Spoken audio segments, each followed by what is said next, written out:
Kwa ukiona kitu kimeandama mtu, kuna harufu ya baraka kwake. Wengine wanasema kwamba leo, siku ya leo mimi nanukia pesa, na hana kitu. Sema mimi leo nanukia pesa. Bwana Yesu asifiwe. Amen. Huyu hakosi pesa kumwandama. Maana harufu anayotengeneza ni mazingira ya pesa. Amen. Yesu asifiwe. Amen. Na mwingine anasema kwamba leo mimi naona shida zikinuka. Tunaona hapa kutanuka, kutaharibika hapa. Bwana Yesu asifiwe. Amen. Huyu naye ametabiria kwake.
Mungu Baba, tunasema ni asante kwa wema wako, asante kwa fadhili zako, asante kwa ulinzi, asante kwa kibali.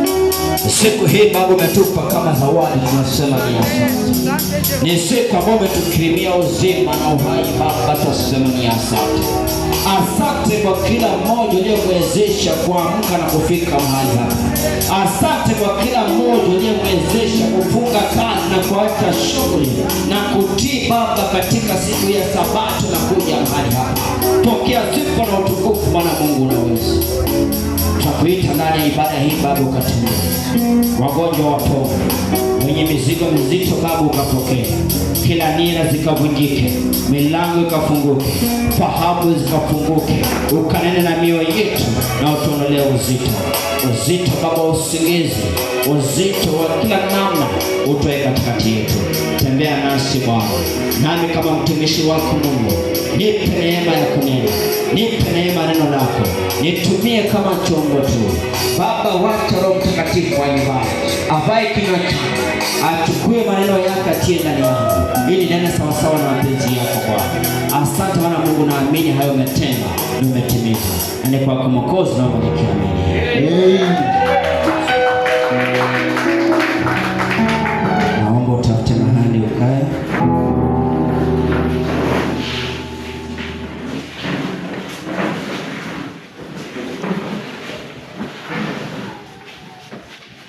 Bwana Yesu asifiwe.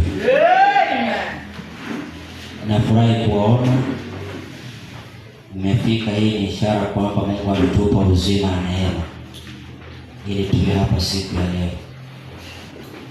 Kwa wale ambao wanasherehekea siku yao ya kuzaliwa, wacha niwatakie heri njema ya kuzaliwa. Kwa kizungu niwaambie happy birthday. Uwe na siku njema ya kuzaliwa. Ni siku muhimu katika maisha ya wanadamu. Na jambo lingine kwamba bado nashukuru upande wa YouTube, tunaona tunajikaza. Japokuwa wiki mbili hapo nyuma hatujaweka kitu. Ya mwisho tumeweka Ijumaa. Na sababu moja ama mbili, lakini YouTube inaendelea vizuri. Wale ambao hamjasubscribe unahitaji kuwa katika YouTube yetu, fuatilia mafundisho. Utauliza kwa wenzako au kuelekeza, ama unaandika God's Holy Church Mariakani. Ukifika church hapo kuna dash unaweka, unaandika Mariakani juu. Sasa utapata picha ya mtumishi mchungaji pale, utajua ni hapo. Utaklik pale na subscribe ili tuendelee kudumisha Injili. Muda umeenda, na hii inasema kwamba ni kwa ajili ya wazazi. Wacha nilaumu wazazi kidogo. Watoto wanafika kanisani saa 2:30. Inafaa saa 2 kamili ibada yao ianze. Watoto wanafika kanisani saa 2:30. Hata kuna wengine nilikuwa nawazuia pale mlangoni hapa, nawaambia angalia saa yako, kuna simu na saa. Nasikia ni saa ngapi? Saa 2:50. Wengine saa 2:56. Ndio waje kanisani, ibada inaisha saa 3:30. Kufundisha ama kuhubiri nimeanza saa 3:25. Kwa hivyo unapotoka nyumbani, mzazi muandae mtoto kama ni wa kuandaliwa, kama si wa kuandaliwa na kujiandaa, mpe tu maagizo kwamba unahitajika kwa wakati, uanze na wenzako. Bwana Yesu asifiwe. Katika Biblia kuna mtu anaitwa Amasa. Kitafuta, kuna mtu anaitwa Amasa jina lake. Aliambiwa na mfalme, nenda ukusanye watu ili tuende kwa vita. Alitumwa na Daudi, alafu walete na wewe siku uwepo. Huyo mtu akakusanya watu na akachelewa kufika. Daudi akachagua mtu mwingine, akasema enda na hili jeshi katika vita. Baadaye Amasa akazunguka kule mbele aenda walaki, maana si amechelewa kuja huko. Maana ambao tunasema kwamba safari itaanzia kanisani, tutani kanisani tuende harusi ama la. Hawaje na kungojea njiani. Huko njiani akauawa huko. Kama ilichaguliwa na Daudi. Huko kuja na chelewesha kazi ya Mungu. Akadungwa. Biblia inasema kwamba alikumbatiwa. Na kumbe huyu mtu alikuwa ameshika kisu kwa mkono wake. Akamdunga kwa tumbo, akamwaga matumbo yote chini. Yote ni kuchelewa. Bwana Yesu asifiwe. Katika kuchelewesha ama kuchelewa kazi ya Mungu kuna mapigo. Maana anasema kwamba tufanye mambo kwa kukomboa nini? Wakati. Huyo ni Mungu. Na Mungu alipoanza kuumba dunia, kitu kilichofuata ni masaa. Bwana Yesu asifiwe. Aliumba majira. Unaona kwamba aliumba, bila sema kwamba ikawa usiku, ikawa mchana. Aliumba masaa ili ajue jinsi ya kuhesabu siku. Ndio ikifika siku ya 6 na ya 7 ajue nimemaliza kazi, nipumzike. Lakini angesahau masaa, basi angejua kuhesabu hiyo siku. Pia nasi wakisho tuanze kutengeneza, tuumbe, tu create time yetu. Bwana Yesu asifiwe. Wale ambao wanafanya kazi za kuandika na masaa hawataki kupoteza saa. Unaweza kurudisha nyumbani, unaweza ukakatwa pesa, hata kukanyesha na mtu anaamda anafika hivyo. Na anachukua hata hapo nyeshewa anafikaje huko. Bwana Yesu asifiwe. Watu wako makini na mambo mengine. Lakini kanisani mtu anaweza kosa mara kumenyesha. Anaweza chelewa kumenyesha, lakini kazi na mtoto wako na shule hakosi hata kukenyesha. Sasa hapa kwa Mungu kuna nini? Mungu anaelewa. Bwana Yesu asifiwe. Niona kwamba hata watu wengine wanakuja kanisani ili Mungu asisikie vibaya na pastor pia asisikie vibaya. Na hiyo kuna wengine wanaomba waje tu niombe ili Mungu asisikie. Bwana Yesu asifiwe. Tuache hayo kwamba tunampumbaza Mungu. Haya, asubuhi ya leo nitafundisha neno kidogo, maana nadhani wazazi hapo tutasaidiana tufikie watoto kwa wakati mzuri. Yanayoendelea ni hatari. Unasikia huko hiyo watoto wadogo, umepeleka mtoto shuleni, mwisho anaenda kumuona kotini. Wewe ulimpeleka shule ya bodi ili kumuona, unaenda kumuona kotini. Inatatetewa huko na mawakili. Unaona ni haki kweli? Kwa tuelekeze watoto katika njia ambayo kwa wakati mzuri. Watoto wetu ama watoto wetu wako kotini wa shule ya utumishi na wapelekwa shule. Mambo ni mengi. Bwana Yesu asifiwe. Amen. Hayo tu yake. Asubuhi ya leo nitakuwa nazungumzia kuhusu harufu ya kumjua Mungu. Harufu ya kumjua Mungu. Ufalme wa mbinguni unaenda na vitu ambavyo nimefundisha watoto, vitu ambavyo vinaanzia duniani. Ukifahamu mambo ya duniani, utafahamu mambo ya mbinguni. Nije kwa umbwa. Umbwa mara nyingi anafanya kazi kupitia kwa harufu. Umbwa angenyimwa uwezo wa harufu, basi hangetambua vitu vingi. Na ndipo tunaona kwamba hata hao umbwa wa kipolisi wanatrainiwa kupitia kwa harufu. Kama wanatafuta polisi na ikapatikana vazi langu mahali fulani, au kuna marashi fulani natumia, huyo umbwa akinihusishwa hayo marashi ama atakuelea vazi, najua hii harufu. Maana kila mwanadamu anatengeneza harufu yake tofauti. Najua hii harufu ni ya polisi, atanitafuta mpaka nipate mahali ndipo nimejificha kutumia umbwa. Umbwa akipita mahali anajua kwamba hapa hili shimo kuna mtu fulani, hapa kuna mnyama. Atachokora kabisa, anajua hapa kuna kitu haondoki. Harufu. Kwa umbwa kuna uwezo wa kunusa kilomita ndefu sana, sababu hiyo ndio njia aliyobarikiwa nayo. Na umbwa anaponusa, Biblia inasema kwamba inafaa abweke, asiwe bubu. Umbwa abweke. Atoe sauti akufahamishe wewe uliye ndani kwamba kuna hatari fulani inaendelea huko nje. Bwana Yesu asifiwe. Hii ni kuonyesha kwamba Wakristo inafaa tunuse mambo mengine. Walimu, pasta, wachungaji na wazee wa kanisa, tunuse, tuwe na mapua ya kuelewa kwamba harufu hii iliyopo kanisani ni harufu ya watu kutokuomba. Harufu hii imepoteza watu kanisa sababu ya nini? Tujue ni harufu gani inayoendelea katika nyumba hii. Bwana Yesu asifiwe. Kwa kanisa inafaa pia tuenende katika hali ya kujua harufu. Kitabu cha Isaya, nikiongea mambo ya umbwa, Isaya 56. Kwa haraka kabla sijasoma kile kitabu ambacho nitakuwa natumia siku ya leo kwa ajili ya mafundisho. Isaya 56 inasema hivi.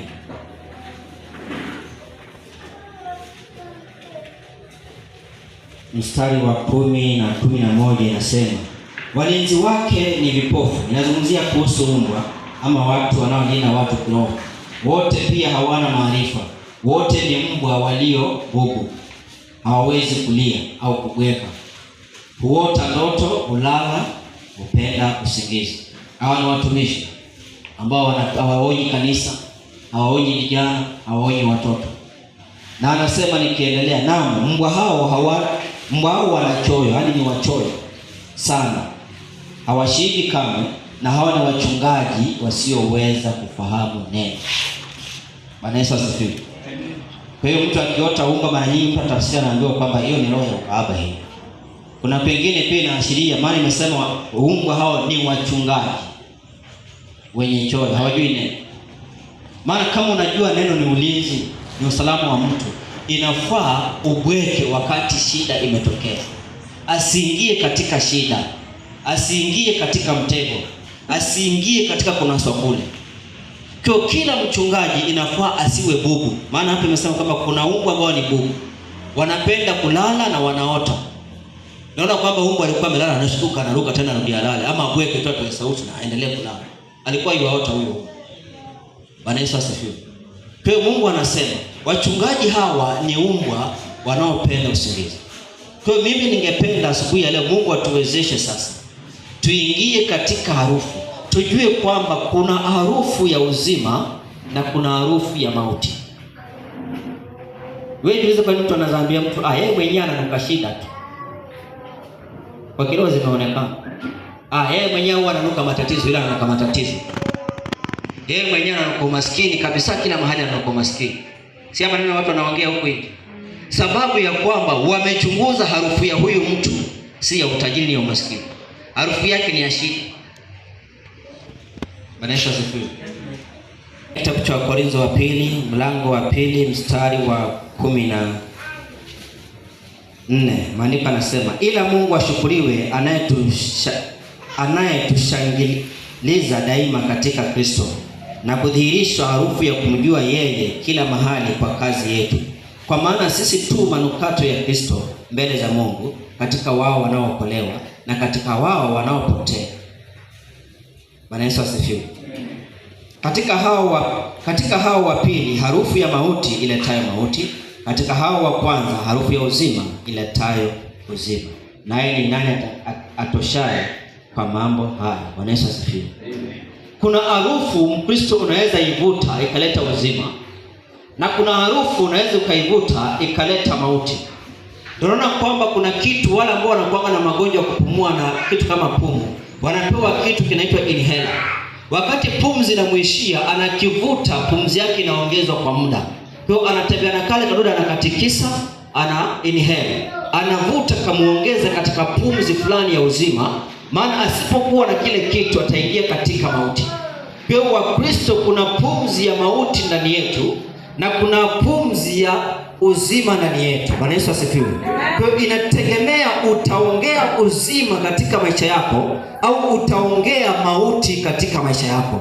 Unapotoa harufu ya mauti kwa watoto wako, maisha yao yote yatanukia mauti, watu watajua. Unapotoa maneno ya uzima yenye harufu ya baraka kwa watoto wako watakuwa na baraka nzima. Ninapoendelea kuongea hivyo, msomaji utatusaidia sasa. Kitabu cha Mwanzo mlango wa 27. Kuna mzazi anataka abariki mtoto wake.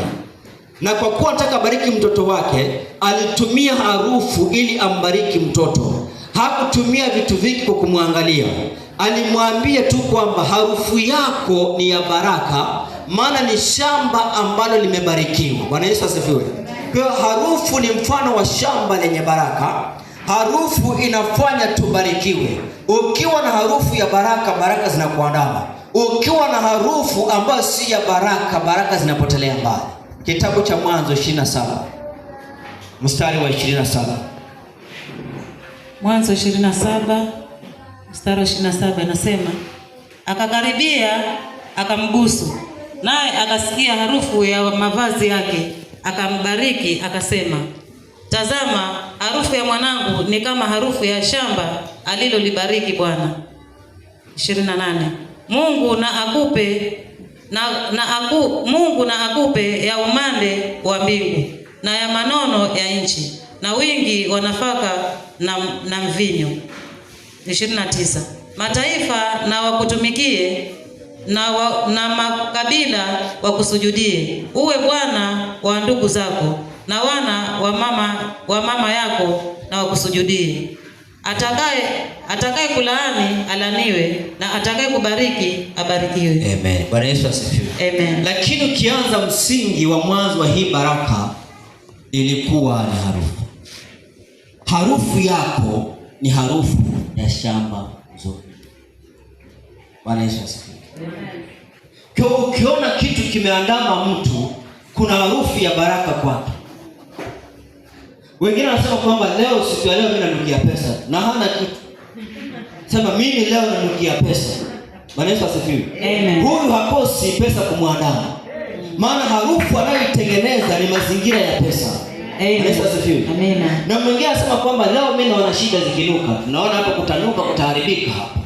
Bwana Yesu asifiwe. Amen. Huyu naye ametabiria kwake, mpaka anaambiwa kwamba atakaye kulaani atalaaniwa, atakaye kubariki atakubariki, maana harufu yako ni harufu ya shamba zuri. Amen. Bwana Yesu asifiwe. Amen. Sasa nzi kuna harufu anaifuata. Nyuki kuna harufu anaifuata. Mahali anatoa nzi nyuki hawezi, na mahali anatoa nyuki nzi hawezi kutua. Amen. Bwana Yesu asifiwe. Amen. Hao wote wanafuata harufu, na kutokana ile harufu kuna kitu watakitengeneza. Mmoja ataleta germs maishani mwa mwanadamu na kusambaza magonjwa, na mwingine ataleta unono, ambayo inasema kwamba unono ule wa ahadi ya kwamba unaenda katika nchi ya maziwa na asali. Amen. Bwana Yesu asifiwe. Amina. Na ndipo tunaona kwamba harufu inainua vitu ambavyo vilikuwa vimekufa. Kitabu cha Ayubu 14. Ayubu 14 mstari wa 7 hadi 10. Ayubu 14 mstari wa 7 hadi 10 nasema, kwani yako matumaini ya mti ya kuwa ukikatwa utachipuka tena,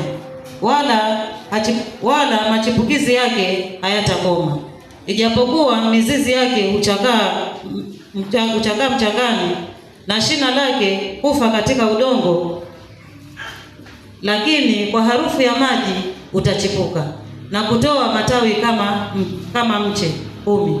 Lakini mwanadamu hufa,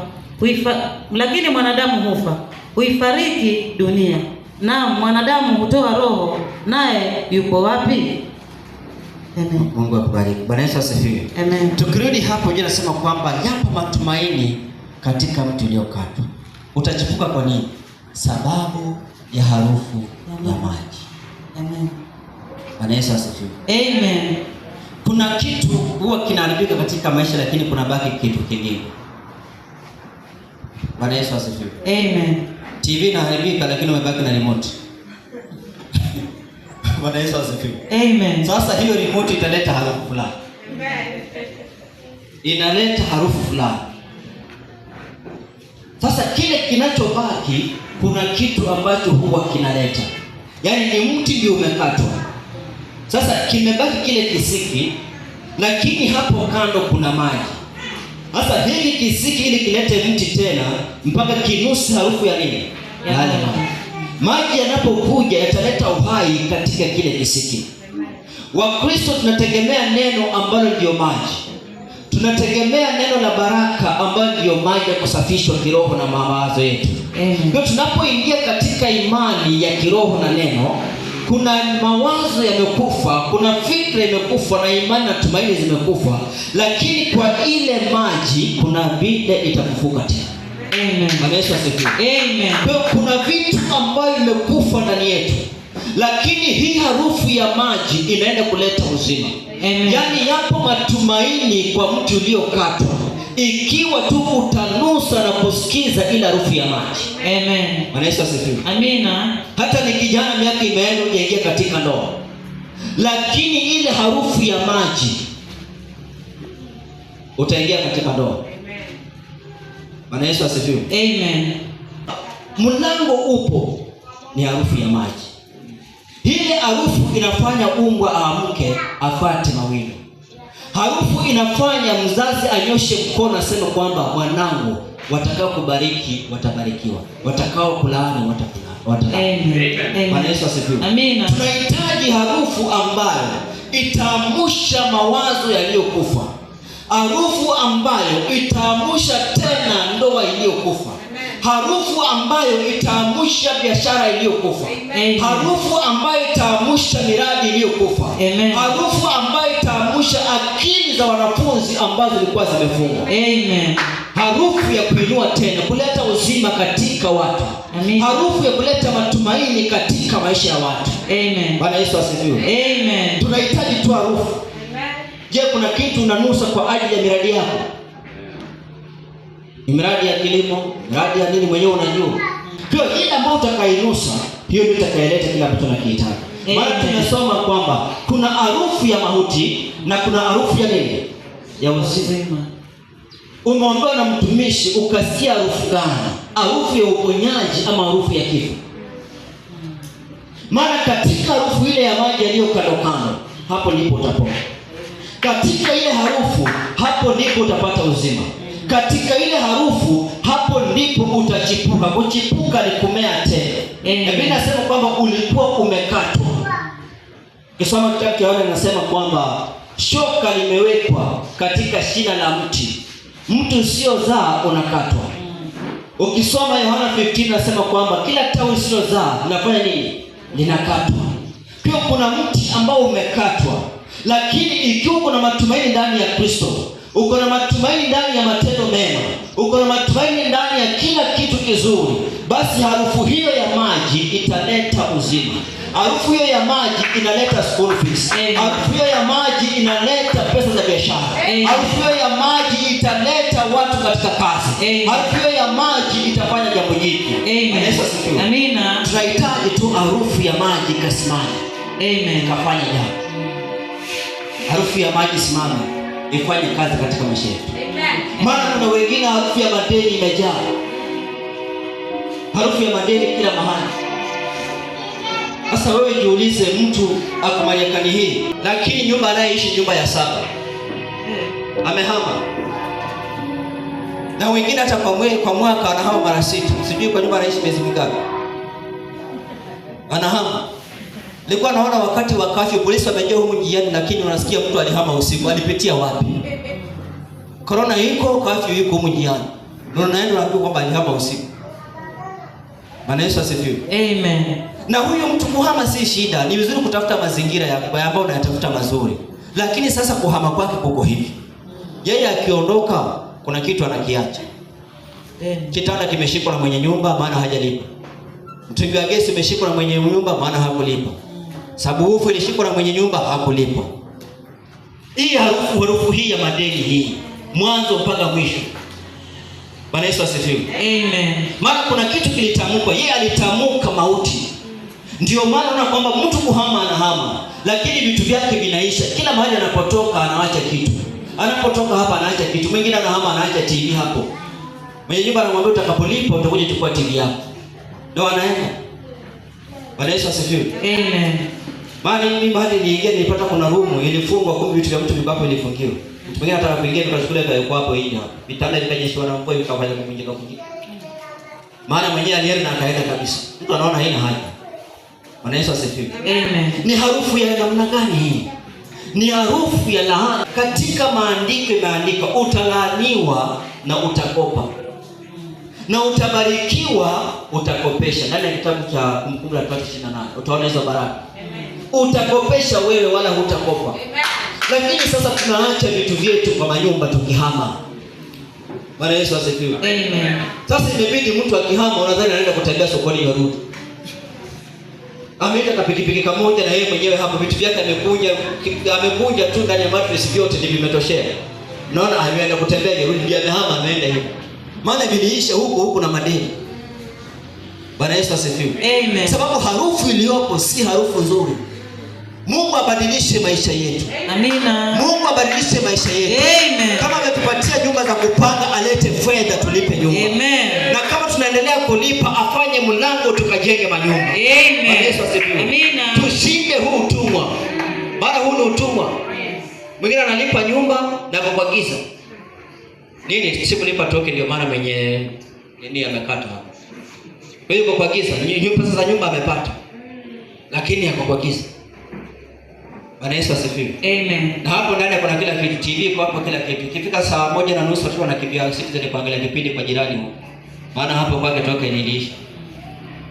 Haya maisha Mungu atutoe. Amen. Harufu ya manukato ingie katika maisha yetu. Amen. Harufu ya ushindi ingie katika maisha yetu. Amen. Harufu ya uzima ingie katika maisha yetu. Amen. Tuondolee kila madeni, kila aibu na kila fedheha. Amen. Kwa Kristo. Amen. Bwana Yesu asifiwe. Amen. Jambo lingine, harufu huwa ni manukato ya kupitia kwa sadaka. Sadaka unapoitoa inaongea, inatoa harufu. Mtumishi mmoja alisema kwamba itokee tu kwamba kule mbinguni sadaka ambayo unatoa ndio itatengeneza mattress ambayo utalalia. Akauliza wale wa kutoa $10, $10, $20, jamani, mtajigongo hivi itakuwaje? Sadaka yako ndio itatengeneza mattress na tunataka tulale mbinguni usiku. Bwana Yesu asifiwe. Amen. Biblia inasema kwamba harufu nzuri ni sadaka ya wateule wa Mungu. Amen. Unapotoa sadaka inaenda kama harufu nzuri. Harufu yenye manukato. Amen. Imeandikwa ndani ya kitabu cha Kutoka. Kitabu cha Kutoka pale ukisoma mlango wa 29 mstari wa 18.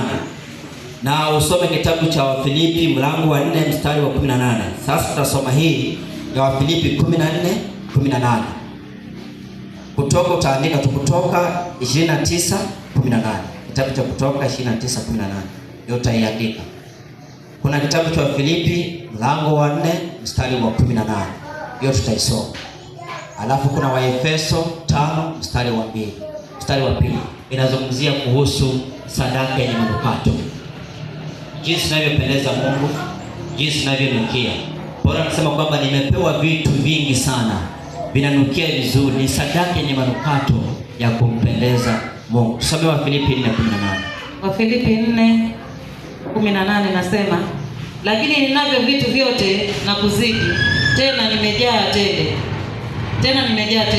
Nimepokea kwa mkono wa Epafrodito vitu vile vilivyotoka kwenu, harufu ya manukato, sadaka yenye kibali, impendezayo Mungu. Mungu akubariki. Amen. Kitabu cha Waefeso 5:2. Mkaenende katika upendo kama Kristo naye alivyowapenda ninyi, tena akajitoa kwa ajili yetu, sadaka na dhabihu kwa Mungu, kuwa harufu ya manukato. Bwana Yesu asifiwe. Amen. Na akasema mstari wa 3, lakini usherati usitaje kwenu kama wala uchafu wote wa kutamani kama iwastahilivyo mataifa. Kwa hivyo harufu ya Kristo ya sadaka nzuri inaharibiwa na usherati na matendo mabaya. Unaweza ukatoa sadaka kanisani pesa nyingi, ukitoka hapa na uende gesi na mwanamke ambaye si wako, hapo umeharibu sadaka yako. Kwa alipotanguliza na harufu ya sadaka na akasema kwamba hii ilikuwa ni plus, katika ile plus na minus Biblia. Lakini huku ile mstari wa kutoka akasema lakini inaondoa jambo fulani katika kitu. Lakini usherati usitaje. Umetoa sadaka ndio nzuri, lakini usio msherati. Yaani kuwa mwaminifu kwa mke wako. Kuwa mwaminifu kwa mke wako. Kuwa mwaminifu kwa mchumba wako. Bwana Yesu asifiwe. Hapa tuhubiri mambo ya demu na jamaa. Unakuwa mwaminifu kwa mchumba wako kama mtengene katika ndoa, unakuwa mwaminifu katika mke wako na mume wako. Unapotoa sadaka inapata kibali, inakuwa harufu nzuri yenye manukato. Inanena maisha mengi katika ndoa yenu, inanena maisha mazuri kwa watoto wenu. Lakini mnapoongeza mambo kosa uaminifu, usherati na uzinzi, ile sadaka huwa imenajisiwa na imechafuka. Haiwezi kaleta harufu nzuri kwa Mungu wala kufanya jambo lolote. Kwa hiyo unapokuwa kanisani umetoa sadaka, kuwa makini sana. Angalia baada ya kutoa hii sadaka nini next ambacho tunakufanya. Maana tendo moja tu linaharibu harufu nzuri ambayo ilikuwa mbele za Bwana. Bwana Yesu asifiwe. Amen. Kwa maandiko yanasema kwamba nimejaa vitu ambavyo vimekuja kwa mkono wa Epafrodito na nani? Epafrodito. Majina haya. Sijui kuna mtoto tunampata kumuita hivi hapa kanisani ndio tuwe pesa wa kutamka. Lakini huko mbele tumuite tunatamka haraka. Bwana Yesu asifiwe. Amen. Amepata vitu vyenye manukato. Anasema ni sadaka nzuri yenye kibali, yenye harufu ya kumpendeza Mungu. Unapobariki mtumishi, unabariki kwa kutoa sadaka yenye kibali, yenye harufu nzuri na kumpendeza Mungu. Unapotoa katika madhabahu ni sadaka nzuri yenye kibali, yenye harufu ya kumpendeza nani? Mungu. Bwana Yesu asifiwe. Namalizia na maombi ya watakatifu. Ni harufu njema na ni sadaka ya kumpendeza Mungu. Kitabu cha Ufunuo wa Yohana mlango ni wa 8. Utasoma mlango wa 5. Ufunuo wa Yohana mlango wa 5 mstari wa 8. Ufunuo wa Yohana mlango wa 5 mstari wa 8 nasema, hata alipokitoa kile kitabu, hao wenye uhai 4 na wale wazee 24 wakaanguka mbele za mwanakondoo, kila mmoja wao ana kinubi na vitasa vya dhahabu vilivyojaa manukato, ambayo ni maombi ya watakatifu. Amen. Ufunuo wa Yohana mlango wa 8 mstari wa 3 nasema hivi. Ufunuo wa Yohana mlango wa 8 mstari wa 3. Na malaika mwingine akaja akasimama mbele ya madhabahu mwenye chetezo cha dhahabu. Akapewa uvumba mwingi ili atie pamoja na maombi ya watakatifu wote juu ya madhabahu ya dhahabu iliyo mbele kiti cha enzi. Bwana Yesu asifiwe. Amen. Ufunuo unaopataje hapa? Unapata ufunuo kwamba maombi yako huwa yanachanganywa na manukato. Maombi ya Kristo yanachanganywa na manukato. Kule mbinguni madhabahu yanawekwa manukato, marashi yanapulizwa kila siku. Sasa maombi yako kama wewe ni mtakatifu, nasema maombi ya watakatifu inachanganywa yale manukato ya mbinguni.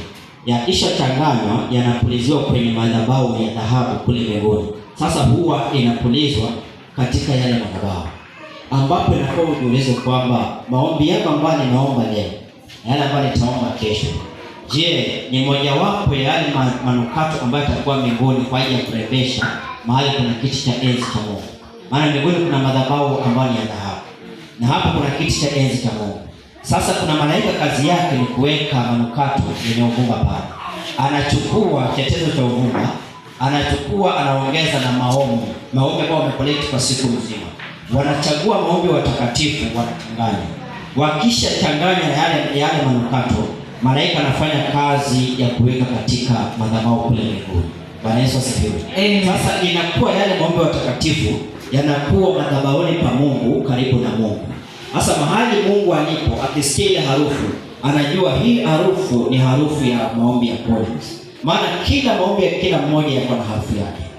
Kwa hiyo Mungu anahisi harufu, anajua kwamba hii harufu ni ya mtumishi wetu Pastor Samuel.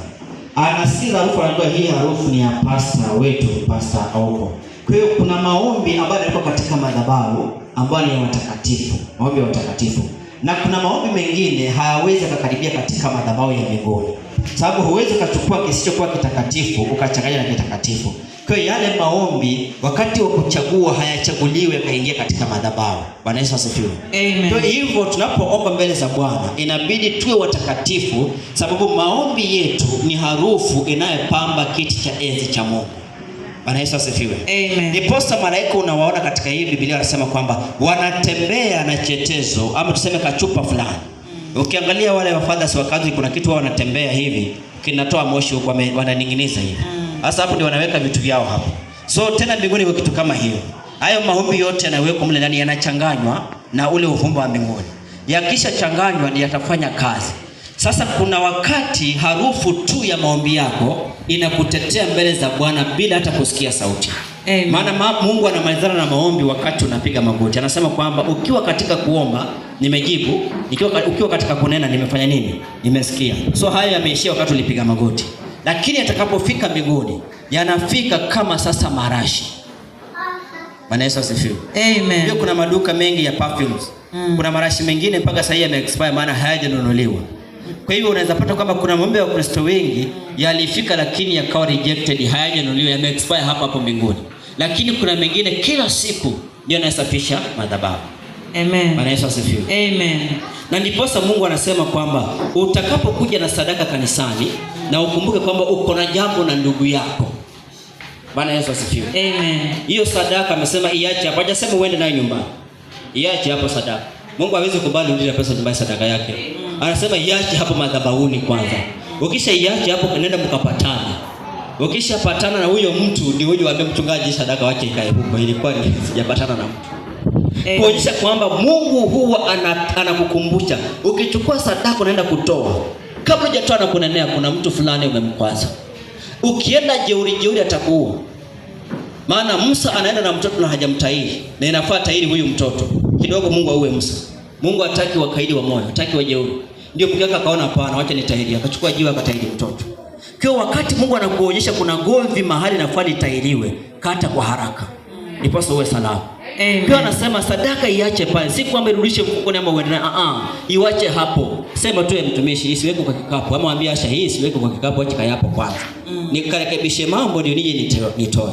Lakini ukienenda na jeuri haitakuwa manukato. Haitaleta uzuri wowote mbele za Bwana. Amen. Amen. Kwa Mungu wetu anataka sadaka zetu zinene katika maisha yetu. Sadaka ziwe na manufaa na maombi yetu pia yawe na manufaa. Lakini anachokihitaji hapo ndani ni utakatifu. Amen. Mungu anataka sana utakatifu. Niposa ametaja kwingine kwamba usherati ukifuatisha utaharibu. Ingia katika maombi wanaume. Biblia inasema kwamba mkae na wake zenu kwa akili. Bwana Yesu asifiwe. Amen. Alafu nanyi msio watu wa kuwakosea kusudi maombi yenu yasifanye nini? Yasizuiliwe.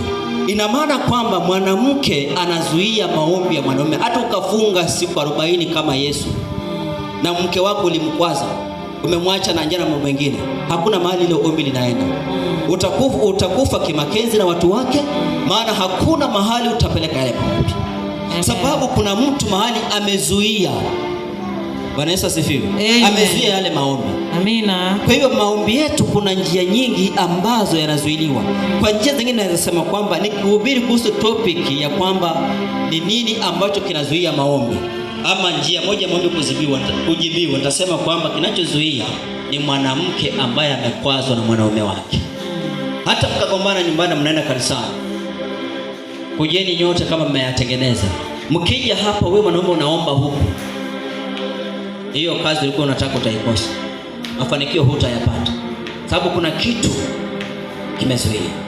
Bwana Yesu asifiwe. Amen. Kwa ninachohitaji siku ya leo na Roho anachohitaji ni kwamba harufu ya manukato katika maombi ienee. Amen. Yaani tuwe na harufu ya kupamba nyumba zetu, na harufu hiyo pia ifanye kazi katika madhabahu ya Mungu. Amen. Amen. Harufu hiyo itolewe katika sadaka zetu. Ionekane kabisa katika sadaka zetu. Maana unapata kwamba kuna msichana kuna boyfriend wake na anamwambia kabisa, wanachati wanaambia baby mimi kesho naenda kanisani sina sadaka. Anapewa pesa na mtu wake huko na anaileta hapa kanisani. Hiyo inasema kwamba ni pesa ya usherati na uzinzi. Maana hatukujui, wazazi wako hawajui, sisi hatukujui. Bwana Yesu asifiwe. Amen. Sasa huyo mtu ni mtu siku zote anakuelekeza kwa uzinifu. Maana ukitoka hapo kuna uwezo ukampitia kwake ukarudi nyumbani. Kuna uwezo ukaenda naye guest ukarudi nyumbani. Lakini anakupatia pesa ulete kanisani na anasema kwamba nani uniombee. Huo uchumba unalaaniwa, hauwezi kubarikiwa.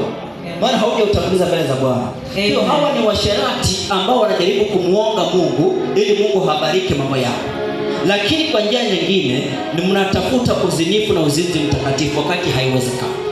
Bwana Yesu asifiwe. Amen. Tunachokiomba ni kwamba manukato katika uchumba yaonekane, manukato katika ndoa ionekane, manukato katika kanisa na kumtolea Bwana ionekane.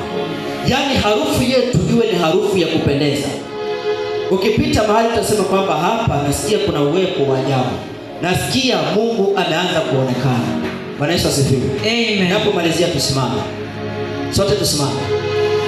Yaani tunapokuwa katika kutembea, unapokuwa katika maombi, watu wasikie harufu yako. Malaika mwenye chetezo ajaze chetezo chake, ajaze chupa yake maombi yako ya utakatifu siku ya leo. Malaika mwenye kuchukua maombi ya wale wenye shida, ajaze maombi katika chupa yake, akienda naye mbele za Bwana, aende na maombi ambayo yatatoa harufu mbele za Mungu. Mungu aone kwamba huyu mtu ni mtakatifu, lakini maisha ndio yanampiga na ni shetani ndiye amemlemea. Maana tunaimba katika tenzi, ijapokuwa shetani atanitesa sana, nitajipa moyo, nitashinda. Bwana Yesu asifiwe. Tunahitaji manukato katika maisha yetu. Tunahitaji harufu njema katika maisha yetu. Ni mtu ulikuwa unakufa moyo kwa ajili ya biashara, lakini angalia kuna harufu mahali, hiyo harufu ifuate, itainua biashara yako.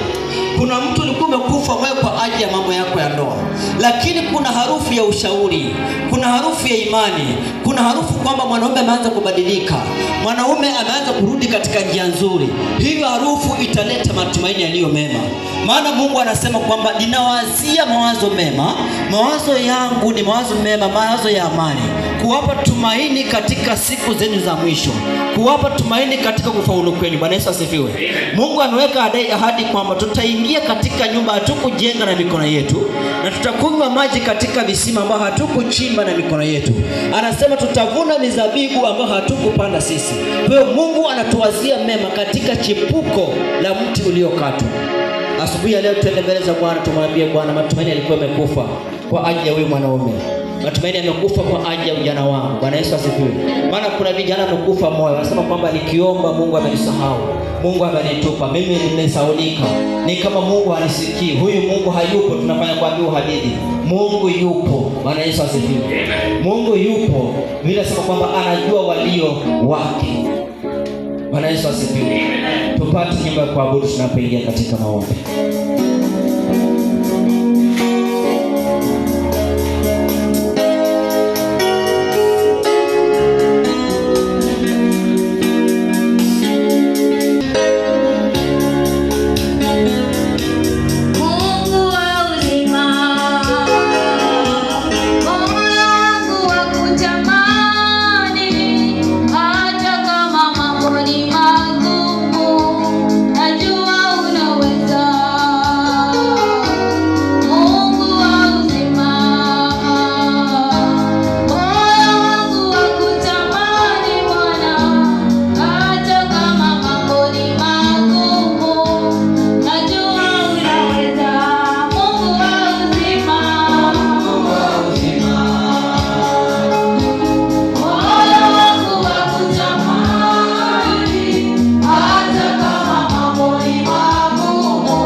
Bwana kila mmoja asubuhi ya leo tumwambie tu Bwana Mungu, tuko na matumaini. Bwana, niko na matumaini ya ndoa yangu kusimama tena. Bwana, niko na matumaini ya huduma yangu kusimama tena. Bwana, niko na matumaini ya kuunganisha familia yangu tena. Bwana, niko na matumaini ya kazi yangu kuinuka tena. Bwana, niko na matumaini ya kuajiriwa. Bwana, miaka mingi Mungu kazi napata inapotea. Bwana, niko na matumaini ya kuingia katika ndoa ya kweli, maana kila mtu anayempata amekuwa mwongo katika maisha yangu. Tumwambie tu Bwana, nimesikia neno lako kwamba hata mti ukikatika, hata mti ukikatwa kwa harufu ya maji, mti huu utainuka. Baba, kuna harufu ya uzima. Baba, kuna harufu ya uponyaji. Baba, kuna harufu ya ukombozi. Baba, kuna harufu ya kujenga. Kuna harufu ya kununua ploti. Kuna harufu ya kuanza biashara.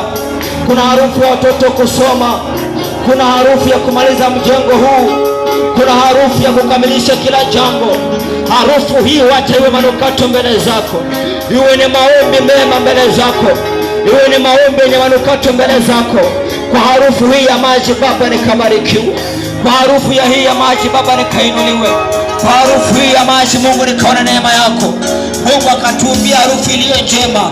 Tukapate kibali kwa ndugu zetu. Tupate kibali kwa familia zetu. Tupate kibali kwa wazazi wetu. Harufu yenye kupendeza mbele ya wazazi. Harufu yenye kupendeza katika kila mazingira. Harufu yenye kupendeza kule kazini. Harufu yenye kupendeza kwa biashara zetu. Harufu ya kupendeza kwenye masomo yetu. Harufu ya kupendeza kwenye mito na huduma yetu. Mungu atupe harufu njema. Harufu yenye kuvutia. Harufu yenye kibali. Harufu yenye manukato ambayo inaunganisha kanisa lake. Inaunganisha taifa lake. Inaunganisha watu wake. Inaunganisha society. Inaunganisha jamii yote kwa jumla. Mungu akaonekane. Aondoe kila harufu mbaya. Harufu ya mikosi kaondolewe. Harufu ya nuksi kaondolewe. Harufu ya laana ikaondolewe. Harufu ya utasa ikaondolewe. Harufu ya ugumba ikaondolewe. Harufu ya discourage iondolewe. Harufu yote kukosa ajira iondolewe. Kila harufu mbaya Mungu akapigana nayo. Harufu njema ya maji. Kwa harufu ya maji kanisa linasimama tena. Kwa harufu ya maji tunabarikiwa tena. Kwa harufu ya maji tunastawi tena. Kwa harufu ya maji tunainuliwa tena. Kwa harufu ya maji tunapata nguvu na neema tena. Mungu atuona tushukie, na rehema zake zionekane katika maisha yetu.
Badilisha Badilisha harufu yetu Bwana.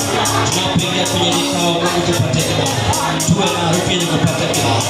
Harufu ya kibali tunapoomba kanisa. Harufu yenye manukato Bwana yenye kibali. Tukiingia mahali watu wawe na amani. Tusichafue mahali kama kuleta vita. Vita na chuki Bwana. Harufu yetu iwe yenye nguvu. Harufu yetu Baba ikubalike. Harufu yetu Baba naomba harufu kwa kanisa. Harufu njema ya ndoa Bwana. Kwa vijana wetu Bwana.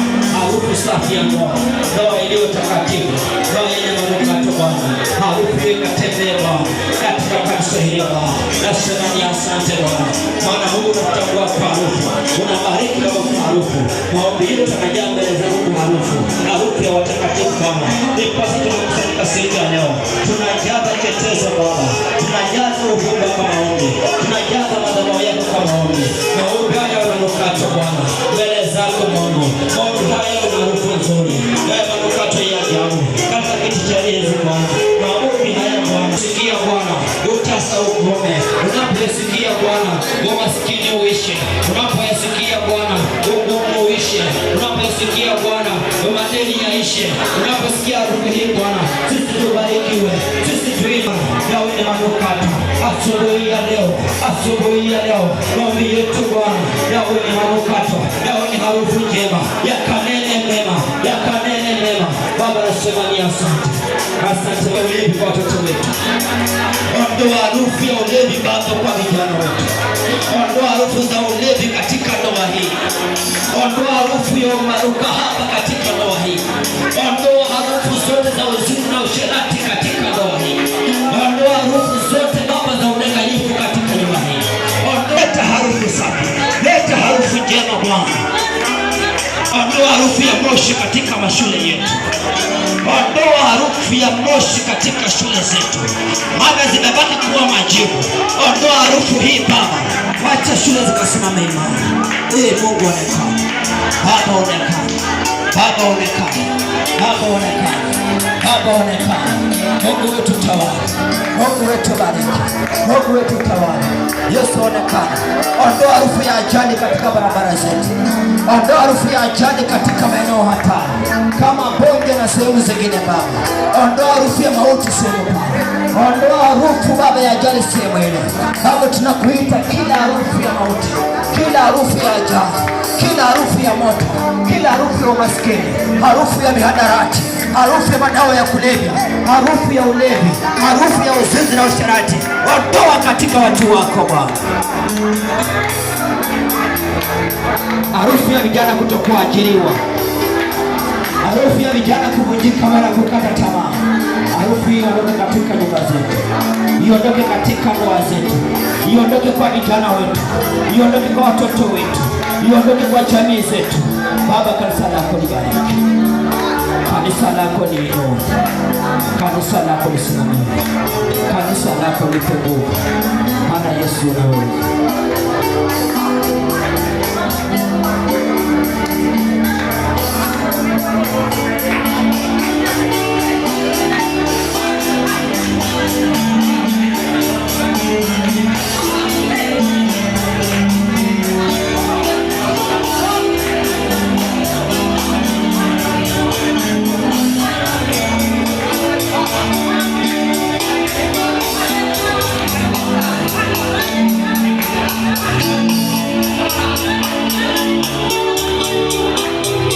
Harufu yako ilibakia mahali.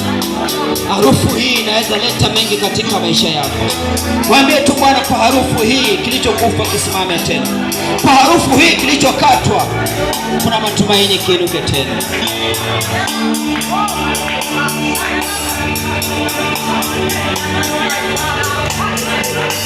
Asante Yesu. Asante Bwana. Asante Bwana.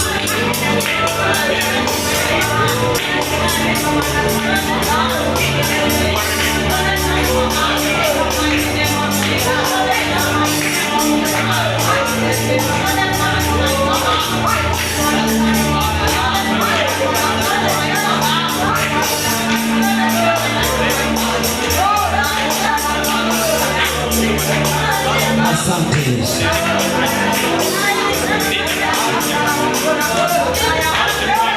Harufu ya mtoto wetu kufeli mtihani tulikataa. Harufu ya mtoto wetu kukosa school fees tulikataa. Mungu afanye matumaini ya kutoka kusoma yako.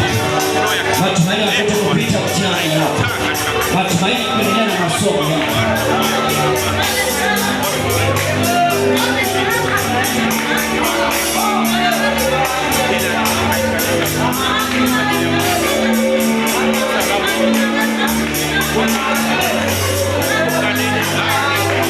Kama unaweza simama kwa miguu yako, kama unaweza simama kwa miguu yako, naomba usimame.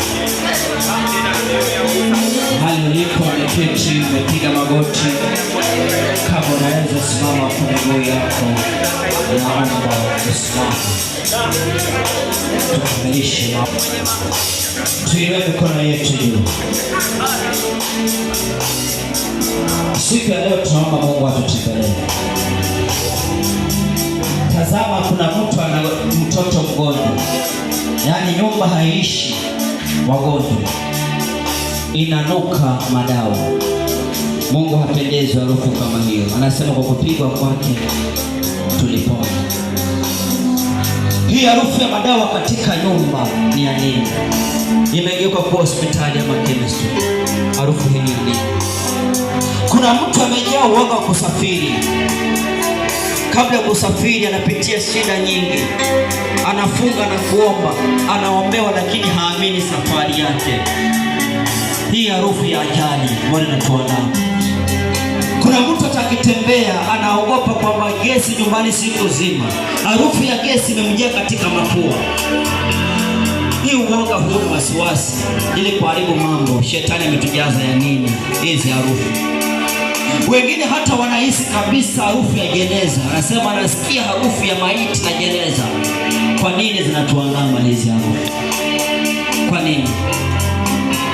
Mungu aondoe kila harufu mbaya. Tupate kibali tunapoingia mahali. Tupate kibali. Tupate kibali kwa harufu iliyo njema. Kila harufu ya magonjwa ikatika asubuhi ya leo. Kila harufu ya madawa ikatika asubuhi ya leo. Kila harufu ya ulevi katika wanaume, katika wamama, katika ndoa ikatika asubuhi ya leo. Kila harufu ya bangi, madawa ya kulevya, watu wanavuta sigara, wanajificha kupitia kwa vitu wanatafuna ili sijulikane, lakini hiyo harufu ipo. Hiyo harufu ikatika asubuhi ya leo. Yaani kila kiu ya bangi, kila kiu ya pombe, kiu ya mbuka, kiu ya uzinifu ikatika asubuhi ya leo. Kila kiu ipotee asubuhi ya leo. Kila kiu ya umasikini, watu kuingia katika madeni, wacha vitu vyao katika rehani kwa ajili ya madeni.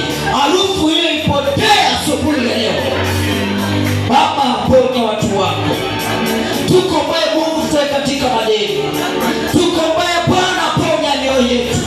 Tukomboe Bwana, watoto wanapoenda shuleni wasuli nyumbani kwa ajili ya ugonjwa. Harufu hii ya magonjwa na kulazwa ikatike asubuhi ya leo. Leta harufu ya maji Bwana, watu wako wapone. Harufu ya maji, tumaini lipo na uzima. Harufu ya maji, ukombozi upo katika masomo yetu. Tukapone katika biashara yetu. Tukapone katika jamii. Baba, kila mmoja aliyeomba asubuhi ya leo kupitia kwa neno hili na imani Mungu, naomba harufu ya maji matakatifu ifanye kazi katika sekta zote. Aliyekuwa mgonjwa apone. Aliyekuwa amekata tamaa, kufa matumaini yarudi tena upya, matumaini aregeshe moyo. Maana lipo tumaini hata mtu ukikatwa kwa harufu na meate. Bariki wote waliofika asubuhi ya leo, walioko njiani kabisa mikononi mwako Bwana. Asante Mungu, maana ibada hii tumeanza na wewe. Tumekuona katika neno la kwanza, tumekuona katika maabudu na maombi. Kipindi kilichoko mbele, kipindi cha sifa. Baba, tunapoendelea Baba, zidi kuonekana katika sifa. Baba, leta vazi lenye harufu ya sifa. Leta wingu lenye harufu ya sifa. Leta Baba, sauti zetu zipimbie katika manukato ya kusifu, ili Mungu tukubariki. Wapone wengi katika sifa. Uzito uishe katika sifa. Akili zifunguke katika sifa. Maana Mungu naweza. Asante Bwana. Pokea sifa na utukufu. Na ni kwako Mwokozi na ubariki. Amen. Mungu atubariki. Karibu sana mchungaji.